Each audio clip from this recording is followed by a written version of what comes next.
Welcome to my channel once again. We have this news coming from Aloy Ejimako, the lawyer to Nnamdi Kanu, on the issue of replacing Binta Nyako as the judge in the trial of Nnamdi Kanu. So he has this press release, and it says that Mazin Nnamdi Kanu's case finally reassigned to another judge. I'm not really going into the case full. So Binta Nyako has been removed as the judge.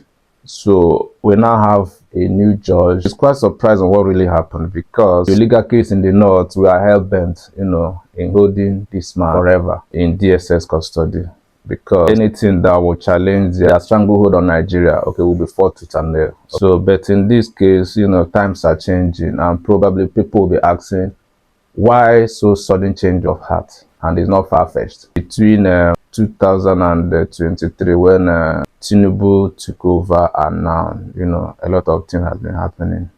And we are basically going to look at what could be the reason behind that. Okay, why sudden change of heart? And is there for everyone to see. Because basically, first off, for the Easterners has been pushing for this man to be released for a long while, there's no case against him. So it's all about judicial abracadabra. Okay, a man was kidnapped from another country and brought into Nigeria, and he was charged for nothing. The crime he committed was not even here in Nigeria. So what legal standing does Nigeria have to even try him? It's all about that desperation, okay, in their quest to keep Nigeria one. I don't know what they gain by keeping Nigeria one when nothing is working, when every human indices that nations boast of, Nigeria is far below every one of them.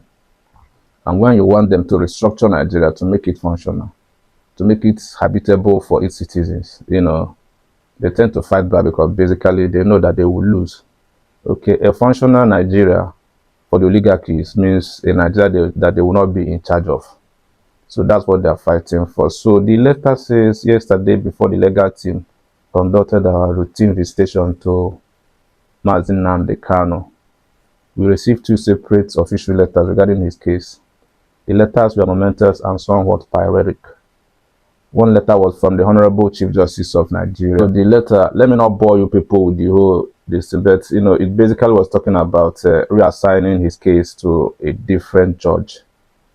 And what could be the reason? Because whether you like it or not, our judiciary, many people believe that our judiciary has been compromised, a lot, So they are no longer popular. People no longer, believe in them, because of what they've been doing in the past years. It's all about, just like the former governor of Imo State said, if you have money, you can buy most of the institutions in Nigeria, the INEC, the police, whatever, you can buy them. It's not coming from my mouth. It's from former governor of Imo State. So the person has been in power, and he knows it all. So basically, what really happened in this case, probably the judiciary has come to their senses a little bit. I'm not saying that they have now changed, but they're now realizing that they are becoming more and more less popular. And within Nnamdi Kanu's case, being in the news every now and then is now an embarrassment to them, because what this man is seeking is not far-fetched. It's a simple something. Why must Binta Nyako be in charge of that case? Why? Okay. He has lost confidence in the woman. The woman saw that the husband allegedly has cases, corruption cases with EFCC. So why should such a woman be in charge of his case? Okay, so he will definitely be compromised. We have 1 or 2 things to instruction from the higher authorities. Do this. And another thing we are looking at is also the election coming in 2027. Whether you like it or not, it's still a factor on the reason why these people are, now trying to change their mind. Okay, because look at the election. The core north, the Arewa north are not really, they are really fighting back. The Articles and the El-Rufai. Okay, they are pushing the core north away from Tinubu. So Tinubu has no choice but to start building solidarity in the south. And he needs south, southeast, and southwest as, as a buffer, and probably go into the middle belt.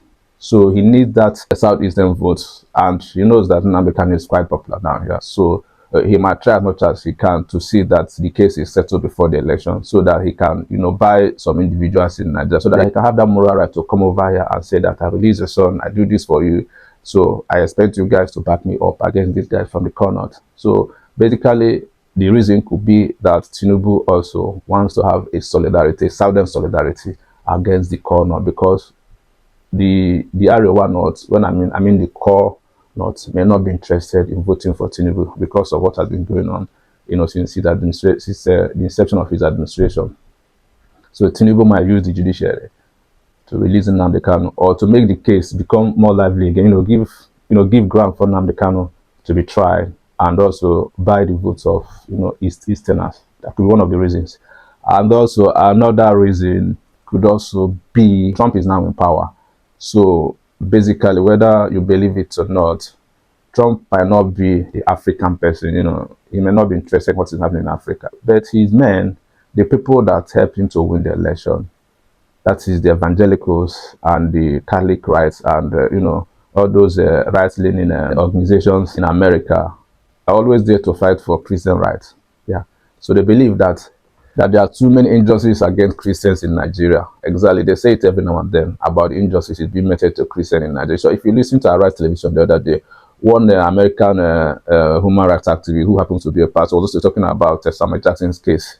So these guys are interested in what is happening to Christians in Nigeria, and that could be one of the reasons why Tinubu will be like, man, I don't want Trump's case, because the State Department in America are basically like people, they are, stored with people who have this evangelical attitude, who are really like pro-Christian. So it could be one of the reasons why Tinubu just wants to make this case to start, all over again, no delay again. If Nnamdi Kanu wants a new judge, let's give it to him. Let's see the trial begin in afresh, because these guys might be on his throat, okay? Because it has lingered for like months of years about this being tiger could be in charge, some assaulting everyone and them, causing problem. Another factor could also be the denial of visa to all those judicial officers involved in sabotaging the laws of Nigeria, especially pertaining to Nnamdi Kanu, because it could be now, it could be in future, but the fear is that if they continue to do this, and it's always in the news, some of the foreign embassies in Nigeria will start denying them visa. It could be now or in the future. And most of them rely on these Western nations for their health, for their global, movement, for their health, their meetings with the international organizations. So it could be a minus to them. So it has lingered so much that it's now becoming an embarrassment to them. And also, like I said before, the arrival of Trump in the White House is also an effect, whether you like it or not. When Buhari was in power, I remember when Buhari was in power in his first tenure, I remember Trump asking Buhari, why are Christians being killed in Nigeria? So it's still a reminder to you that, whether you believe it or not, there are some lobbies in the White House or in the State Department that always, look into some of these cases, especially Nigeria, because over time, Nigeria has been in the news about how Christians have been treated. So with all those things coming together, it's now obvious that these guys cannot continue to delay, because the media is on them. No matter how resistant the oligarchies in the north will try to push that this man should be here forever in the DSS custody, is going to collapse over time, because the external pressure will be much more greater than their opposition. So they don't have any choice but to continue with the trial with a new judge. So basically what this thing means is that when the case starts anytime from now, then a new judge will be reassigned to continue. I don't know what will happen, but Nigeria has no case against this man. They should just release him, because even in Western nation, you're coming over to UK, they have Scotland, they have Wales, they have Northern Ireland, they have a system that functions effectively, recognizing individuals' rights. Even every now and then, the scholars will be given the right to go and vote for whether they will continue to be in Britain or in UK or not, or in Britain or not. So it's like, and if you do that, people will be like, okay, you guys are not holding us to ransom. You recognize our rights, and they'll still stay. So why don't you do it back home? Why must you force everybody to be in a system that is not functioning? UK system is functioning so perfectly well. So that's why people are not interested in moving out. Okay, they even have parties, regional parties. Okay.